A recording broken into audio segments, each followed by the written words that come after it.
ध्यान से सुन लेना। तो ये आहार नाल जो होती है, आहार नाल मुख से गुदा तक फैली रहती है। जो एलिमेंट्री कैनाल होती है मुख से लेके गुदा तक फैली रहती है।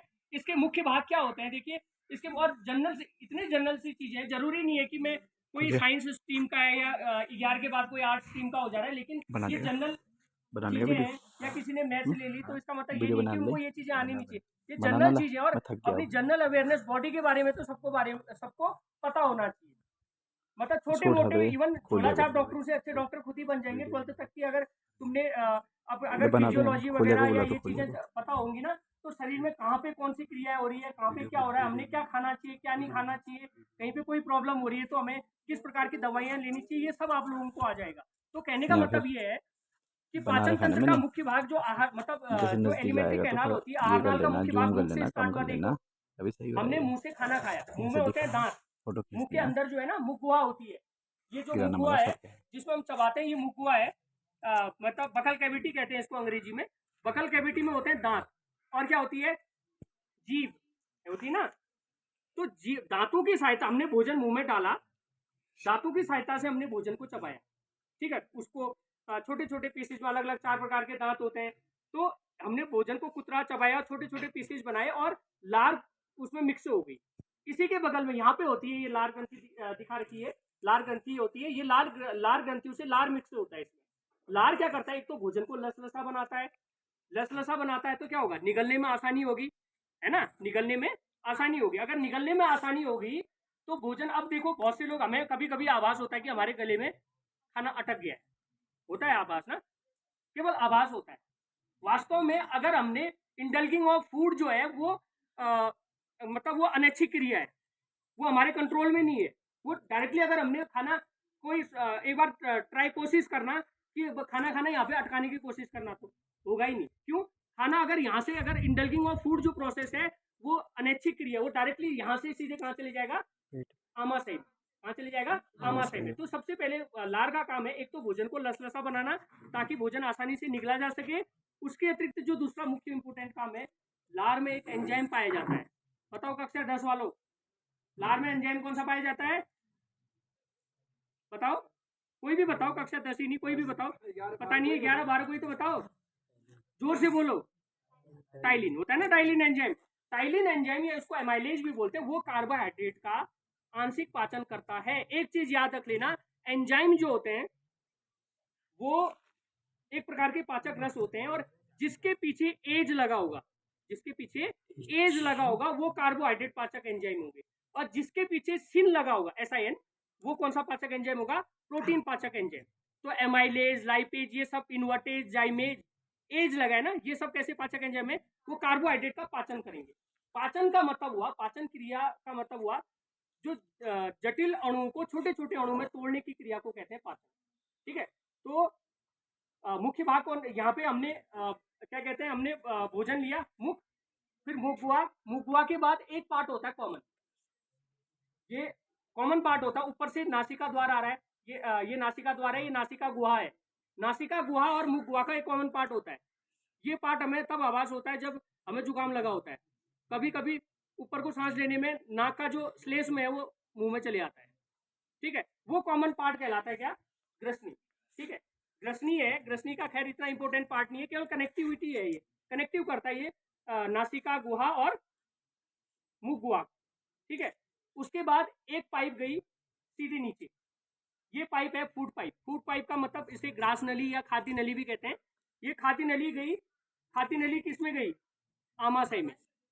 और ये ट्रेकिया है, श्वास नली है, ये श्वास नली कहाँ गई, लंग्स में।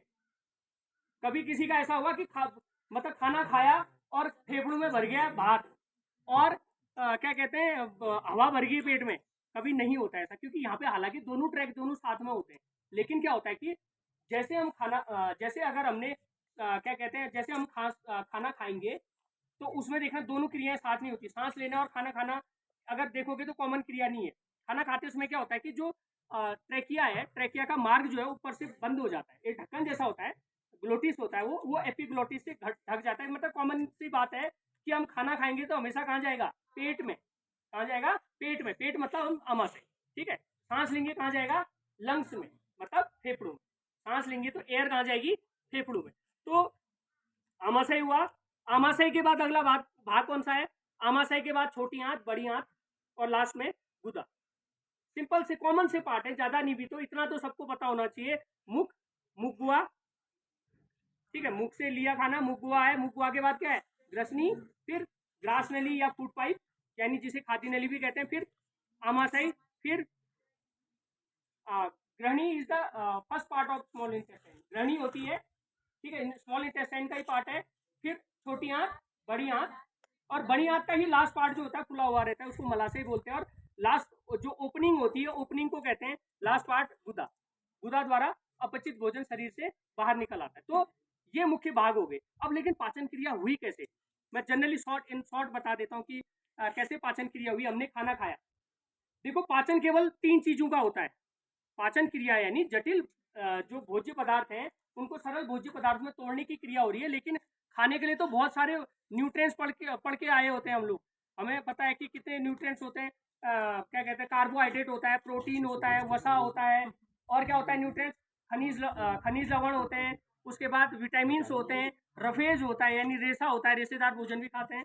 तो लेकिन पाचन किसका हो रहा है, कार्बोहाइड्रेट, प्रोटीन और वसा, इन 3 चीजों का पाचन होता है। पाचन यानी उनके जटिल अणु जो है, बहुत जटिल बड़े मॉलिक्यूल होते हैं, मैक्रो मॉलिक्यूल होते हैं, और वो छोटे छोटे अणु में वो तोड़ने की क्रिया होती है। तो ये पाचन तंत्र के अतिरिक्त हमारे शरीर में ग्रंथियां होती हैं। ग्रंथियां का मतलब जिनसे पाचक रस निकलता है, उस पाचक रस को बायोलॉजिकल लैंग्वेज या केमिकल लैंग्वेज में हम उसको बोलते हैं एंजाइम्स। ठीक है, एंजाइम्स जो निकालते हैं, सबसे पहले तो यहीं से स्टार्ट हो जाती है। लार ग्रंथि है, लार निकलती है, मुंह हमेशा हमारा मुंह गीला ही रहता है, लार निकलते रहती है ना। तो वो लार ग्रंथि जो होती है, वो लार ग्रंथि लार का स्राव करती है। और लार में कौन सा एंजाइम है, मैंने बता दिया कौन सा एंजाइम पाया जाता है, एमाइलेज या टाइलिन बोलते हैं। ठीक है, टाइलिन बोलते हैं। ठीक है, उसके बाद आमाशय हालांकि आहार नाल का भाग है, लेकिन वो एक ग्रंथि का कार्य भी करती है। इससे 3 स्राव होते हैं, 3 प्रकार के केमिकल्स निकलते हैं कहो, या 3 प्रकार के रस निकलते हैं, और कंबाइंडली उन तीनों रसों को बोलते हैं जठर रस, गैस्ट्रिक जूस बोलते हैं। ठीक है, जठर रस किससे निकलता है, आमाशय से।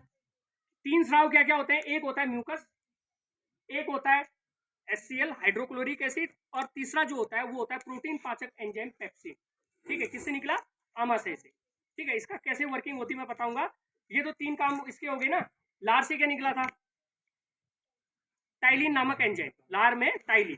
ठीक है, किससे क्या निकला, जठर रस। किससे निकला जठर रस, आमाशय से। होता क्या है कि जब हम स्पाइसी फूड ज्यादा खा लेते हैं, या कभी तला भुना या मिर्च मसालेदार खाते हैं, तो आमाशय से HCl की मात्रा, आमाशय में एसिड जो स्राव की मात्रा है वो बहुत ज्यादा बढ़ जाती है, बहुत ज्यादा मात्रा में एसिड निकलने लग जाता है। हम कहते हैं एसिडिटी होगी, सब कहते हैं एसिडिटी होगी, छोटा बच्चा भी आजकल एसिडिटी हो गया कहता है। तो रीजन क्या है कि ज्यादा मात्रा में तला भुना अगर इस टाइप की चीजें, स्पाइसी फूड या जंक फूड अगर हम लेते हैं, तो ज्यादा मात्रा में HCl का स्राव होगा, तो वो एसिडिटी क्रिएट करेगा। अब ज्यादा एसिडिटी हो गई तो होता क्या है कि जो दूसरा स्राव है, मतलब म्यूकस का काम, जो 3 स्राव मैंने बताया ना, एक तो होता है म्यूकस श्लेष्मा, दूसरा बताया था मैंने HCl, और तीसरा बताया था प्रोटीन पाचक एंजाइम। जो म्यूकस होता है, म्यूकस क्या करता है, अम्ल है। ठीक है, अम्ल का मतलब तेजाब, एक प्रकार का जला देगा वो। तो अम्ल के प्रभाव से आमाशय की भीतरी ये दीवार की रक्षा करता है। आमाशय की दीवार की रक्षा करता है कौन, म्यूकस। आमाशय की दीवार की रक्षा करता है म्यूकस।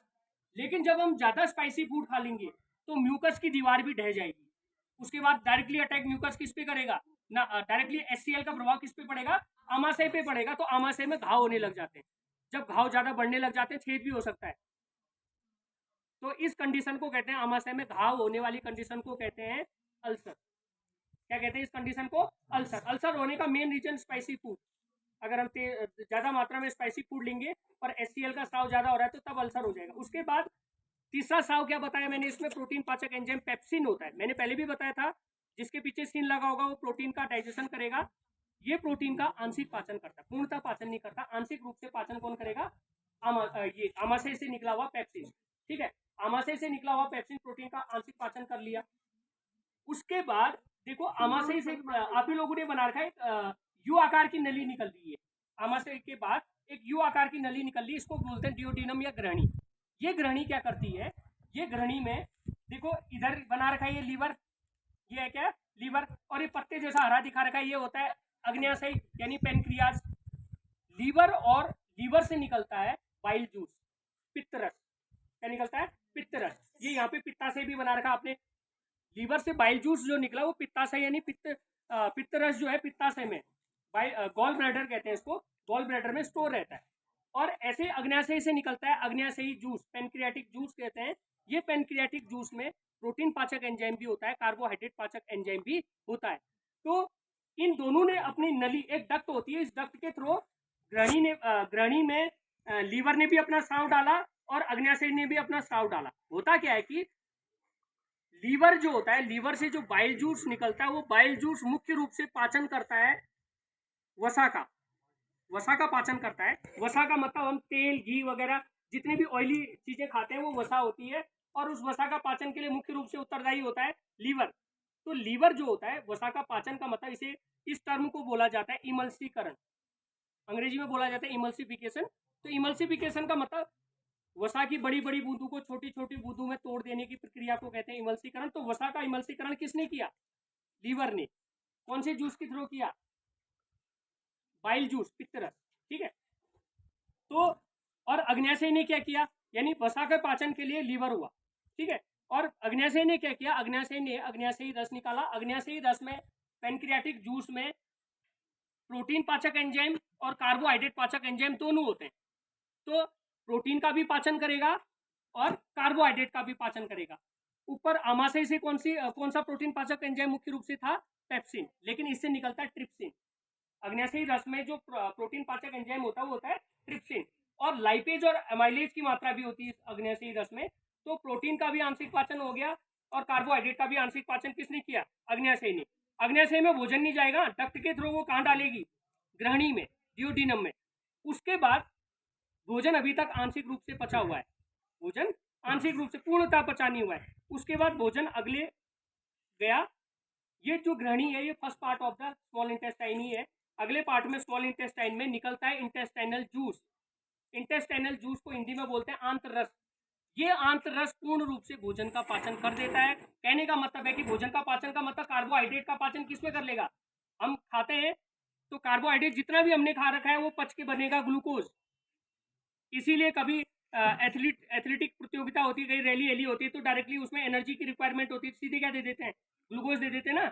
या कोई बीमार होता है, उसका पूरा सिस्टम बॉडी का सही से काम नहीं करता है तो उसे डिप चढ़ा दी जाती है, ग्लूकोज चढ़ा दिया जाता है। तो ग्लूकोज क्योंकि कार्बो जो खाएगा कब पचेगा, लास्ट में बनना ग्लूकोज ही है, तो इसलिए डिप चढ़ा दी जाती है नसों में, किसकी? ग्लूकोज की। तो ग्लूकोज बन जाएगा कार्बोहाइड्रेट। प्रोटीन से क्या बनेगा? Amino acids. एमिनो एसिड्स हमारे शरीर में जो मसल्स वगैरह हो गए, इनकी रिक्वायरमेंट के लिए, हमारे शरीर के ग्रोथ एंड डेवलपमेंट के लिए प्रोटीन जरूरी है, तो वो एमिनो एसिड्स में टूटता है। ठीक है। उसके बाद बचा क्या? फैट। फैट जो है यानी वसा जो है वो वसा का पाचन पूर्ण रूप से किसमें हो गया? फैटी एसिड में। याद रख लेना, भोजन का पूर्ण रूप से पाचन कहाँ पे होगा? कंप्लीट होगा छोटी आंत में। छोटी आंत में प्रोटीन बदल जाएगा एमिनो एसिड्स में, कार्बोहाइड्रेट बदल जाएगा किसमें? ग्लूकोज में, और वसा बदल जाएगा वसी अम्ल में या फैटी एसिड्स में। फिर छोटी आंत के ही उसके नेक्स्ट पार्ट में जैसे भोजन आगे की ओर बढ़ता है, और नाम की छोटी आंत होती है, 8-8 मीटर तक लंबी होती है, बहुत लंबी होती है, नाम की छोटी आंत होती है, वैसे लंबी आंत होना चाहिए था इसका नाम। ठीक है। तो छोटी आंत में कभी भुटवा खाया होगा तुम लोगों ने, तो उसमें छोटी आंत और बड़ी आंत, छोटी आंत जो होती है बहुत लंबी होती है। ठीक है। तो जो छोटी आंत होती है उसमें उसके अंदर वाले भाग में क्या होते हैं कि जैसे तौलिए के रोए नहीं होते, तौलिए में ऐसे रोए जैसी संरचना होती है। ठीक है। कभी बकरी का डिसेक्शन किया होगा तो देख लेना, रोए जैसी संरचना होती है, इनको बोलते हैं विलाई। क्या बोलते हैं? विलाई। ये विलाई क्या होते हैं? ब्लड कैपिलरीज के बने होते हैं, यानी ये बने होते हैं रक्त केशिकाओं के। तो पचा हुआ भोजन जो है वो एब्जॉर्ब कर लेते हैं। पचा हुआ भोजन क्या कर लेंगे? अवशोषित कर लेंगे। पचा हुआ भोजन मतलब क्या अवशोषित किया? केवल ग्लूकोज, एमिनो अम्ल और वसी अम्ल को एब्जॉर्ब कर लिया। और मैंने बताया था विलाई किसके बने हुए हैं? विलाई बने होते हैं ब्लड कैपिलरीज के। तो वहां से जो होता है पचा हुआ भोजन डिफ्यूज होकर डायरेक्टली आ जाएगा कहाँ पे? ब्लड में। डायरेक्टली कहाँ पे आ जाएगा? ब्लड में। पचा हुआ भोजन यानी विलाई ने जैसे अवशोषित किया, क्योंकि विलाई ब्लड कैपिलरीज के बने होते हैं, तो डायरेक्टली डिफ्यूज होकर कहाँ जाएगा? ब्लड में। और रक्त के द्वारा शरीर के विभिन्न भागों, जिस जिस कोशिका तक रिक्वायरमेंट है उस कोशिका तक पहुंचा दिया जाएगा। ठीक है।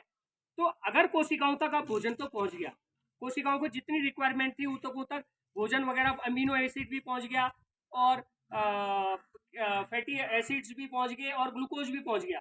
अब कहोगे मिनरल वगैरह वैसे ही डिफ्यूज होके चले जाते हैं, वैसे ही अवशोषित होके, मिनरल हो गया, विटामिन हो गए, एज सच वो अवशोषित होके चले जाएंगे।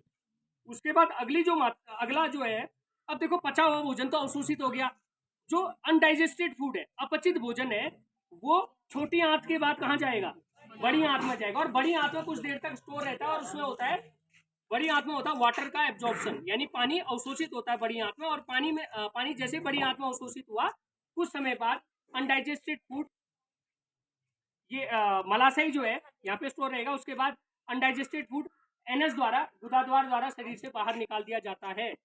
इस प्रकार से हमारे शरीर में पाचन की पूर्ण क्रिया होगी। और ये पाचन की क्रिया केवल इंपोर्टेंट क्या है, हमारे पाचन की क्रिया से हमारे शरीर को क्या मिलने, न्यूट्रिएंट्स मिलने, ग्लूकोज मिला और मिनरल मिले, मतलब glucose, amino acids, fatty acid, और क्या मिला, जितने मिनरल और विटामिन वगैरह मिल गए। और ये शरीर के विभिन्न भागों तक जब पहुंच गए, हालांकि ये प्रक्रिया 5 भागों में बटी होती है, लेकिन इन शॉर्ट में बता दिया मैंने तुम्हें, पाचन क्रिया ये होती है।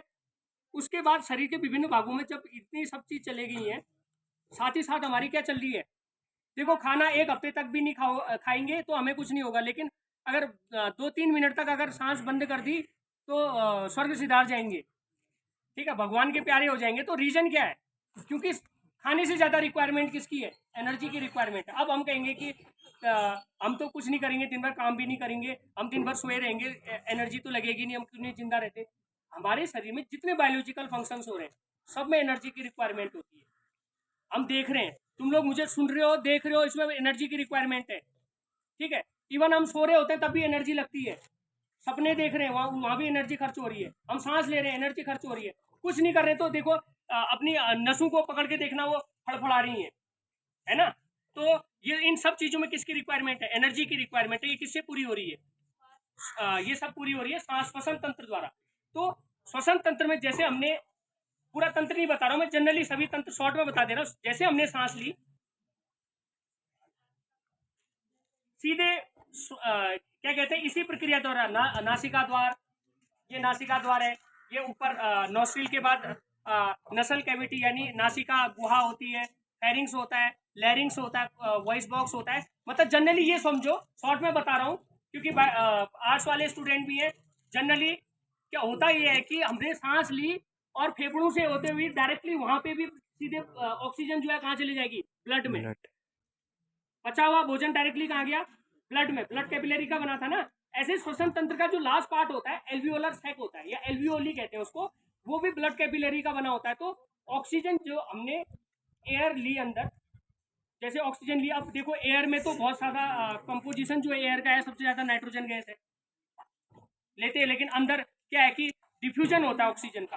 डिफ्यूजन प्रक्रिया विसरण की प्रक्रिया है। जनरली इतना समझो कि हमने ऑक्सीजन ली और ऑक्सीजन फेफड़ों के द्वारा, एल्वियोली के द्वारा डायरेक्टली कहाँ आ गई, ब्लड में, रक्त में आ गई, और रक्त के द्वारा शरीर के विभिन्न भागों तक पहुंच गई। शरीर के विभिन्न भागों तक पहुंच गई तो अब देखो पाचन तंत्र द्वारा भी शरीर के विभिन्न भागों में ग्लूकोज, एमिनो एसिड वगैरह पहुंचा था। अब हुआ ये कि जब बॉडी को एनर्जी की रिक्वायरमेंट होती है वो पूरी होती है श्वसन तंत्र के द्वारा। तो होता ही है, अब ये तो सांस लेना हो, मैंने कहा ऑक्सीजन अंदर ली, कार्बन डाइऑक्साइड छोड़ी, श्वसन नहीं है ये क्या है, श्वास लेना है, ये श्वसन का भाग है। लेकिन असली क्रिया अब स्टार्ट होती है। होता क्या है कि जो पचा हुआ भोज्य मुख्य रूप से ग्लूकोज का, जैसे शरीर के अंदर यानी कोशिका के अंदर ऑक्सीजन जाएगी तो वो ऑक्सीजन जो है ग्लूकोज का ऑक्सीकरण होता है, वो कार्बन डाइऑक्साइड और जल में ग्लूकोज टूटेगा, साथ में ऊर्जा मुक्त होती है, कंप्लीट ऑक्सीडेशन होगा।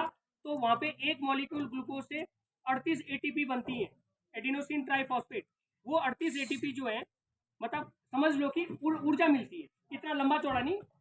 ऑक्सीजन हमने अंदर लिया तो हम बनी क्या, ऊर्जा मिली, वो ऊर्जा डिफरेंट काम में काम आ गई। अब लेकिन इस क्रिया में जल जो है वो तो शरीर में अवशोषित हो जाता है, कितना हानिकारक नहीं है, लेकिन CO2 हानिकारक है हमारे शरीर के लिए। तो CO2 उसी डिफ्यूजन की प्रक्रिया द्वारा कहाँ आई, लंग्स में आई और लंग्स से बाहर आ गई। तो ये कौन सा तंत्र हो गया, श्वसन तंत्र।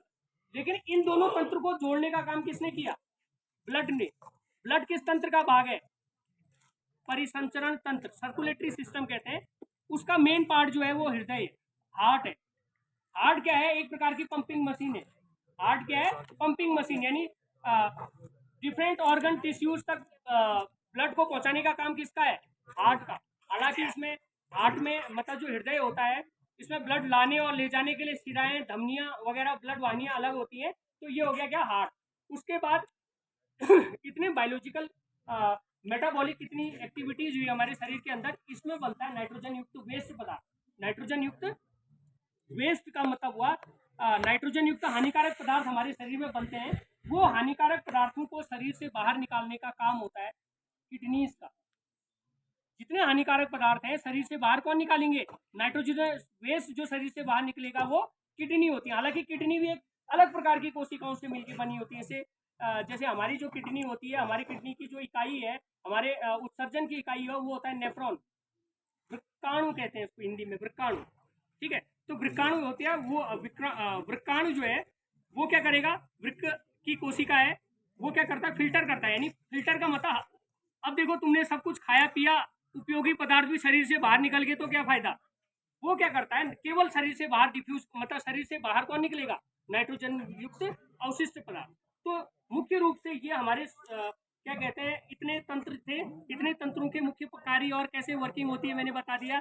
लेकिन इन सब तंत्रों का मास्टर यहाँ पर बैठा है ऊपर पे, दैट इज ब्रेन। किस तंत्र का भाग है ये? Nervous system. कौन से तंत्र का भाग है? Nervous system. इतने सभी सिस्टम की फंक्शनिंग कंट्रोल करने का काम है नर्वस सिस्टम। नर्वस सिस्टम सब कुछ है, तुम लोग सुन रहे हो मुझे, नर्वस सिस्टम है, हमें दिखाई दे रहा है, सुनाई दे रहा है, सब नर्वस सिस्टम है। तो पूरे ह्यूमन बॉडी में कंट्रोल करने का काम नर्वस सिस्टम का होता है। ठीक है, नर्वस सिस्टम का मुख्य भाग ही ब्रेन है। हालांकि जो स्पाइनल कॉर्ड होती है वो भी इसका एक भाग है, वो प्रत्यावर्ती क्रिया रिफ्लेक्स एक्शन को कंट्रोल करता है। लेकिन मुख्य कार्य जो है वो किसका है? ब्रेन का। ठीक है, तो हमें दर्द का आभास होता है, हम संवेदनाएं हमें होती है, मैं डांटूं तो क्या कहते हैं, तुम चाहे रो नहीं भी तो कान लाल हो जाएंगे, मुंह लाल हो जाएगा। वो रीजन क्या है? क्योंकि संवेदनाएं जो तुम्हें आ रही हैं ये सब ये कंट्रोलिंग किसके थ्रू हो रही है? नर्वस सिस्टम के थ्रू। ठीक है, तो ये सब सिस्टम का जो मास्टर है वो नर्वस सिस्टम है, सबको कंट्रोल करने का। तो ये विभिन्न प्रकार के सिस्टम है, और इतने सिस्टम अगर आप लोगों ने बनाए हैं, काफ़ी अच्छा आपने ड्राइंग की, इतने सिस्टम आपने बनाए, तो कम से कम इनके बारे में अगर इंटरेस्ट के रूप में अगर देखोगे, पढ़ोगे, तो जनरल सी नॉलेज तुम्हें वैसी जनरल नॉलेज वैसी आ जाएगी। और ये मत समझे कि हम तो आर्ट ग्रुप वाले हैं, हमें इससे कोई मतलब ही नहीं है। लेकिन कॉम्पिटिटिव एग्जाम में कक्षा 10 तक सबने साइंस जो है वो कंपलसरी सब्जेक्ट है, साइंस सबने पढ़ना होता है।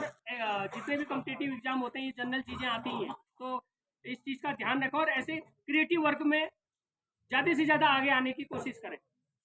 देखो पहले स्टार्टिंग में लग रहा होगा कि हम कैसे, अब अभी कभी कभी तुम्हें खुद सोच पड़ेंगे कि हमने ही बनाया है, देखो इतना अच्छा बना दिया।